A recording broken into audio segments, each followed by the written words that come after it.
A big warm welcome to Duxburys. Today I'm going to talk to you about gravel gardens. I bet you're guessing what is there to know about gravel gardens? All it is put a bit of membrane down and put some gravel on it. Let me tell you, it's not as simple as that. Maybe it is if you want a poor job. I can tell you a couple of horror stories, but I'll just tell you one. There was a lady that had some gravel put down, and she actually rang us up to say would I have a look at it because there was grass growing through it. And I'll tell you what it was. The problem was this: the membranes today aren't as good as what they were 10 or 15 years ago. And what can happen? Grass, bulbs, anything like that, dandelions can grow through the membrane and straight through your gravel. You could say, well, why don't you weed kill it? But that's not the point. The job wasn't done in the first place to any satisfaction that I would guarantee anyway. So what we do at Duxburys is we won't just put a membrane on top of your grass and put gravel on it. We actually dig it off, and in most cases we will stone it up, whack it down and put your gravel on top of that. The membrane in a lot of cases serves no purpose at all. In some areas we have to use a membrane because it's almost like a compromise, but this is firstly explained to the customer. But you will definitely not get any grass growing through our gravel.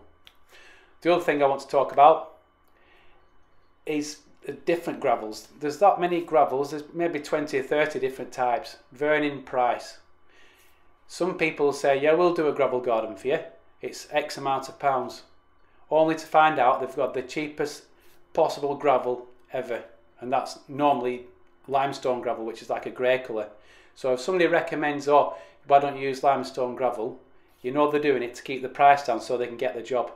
We will not recommend the cheapest product because we know that your gravel garden won't look as good as it could do. We will offer you alternatives before you choose your own gravel. The other thing as well is when people do gravel gardens, the edgings they put in, they sometimes use a peg, nut pegs in, and fix the wood straight to the pegs. That's okay if you've got a really long peg and you're not getting a long way. But some people use very short pegs because they cost less money. It's not as much work to knock them in. And before you know it, the gravel is pushing against the edging and starting to fall over. Here at Duxburys, we only use the best pegs, the 2" by 2" pegs, which we knock in to a depth of at least 1 foot, and that's just for a 6" board. So therefore, the post would be 18 inches knocked down, foot underground, 6" above ground. So your boarding won't move. We can use concrete edgings or natural stone edgings, but that is what we will talk to you about when we come to see you, give you best advice to fit your budget. So all our stuff is guaranteed, so please have a look at the customer care section of our website and check out guarantees. See you on the next subject.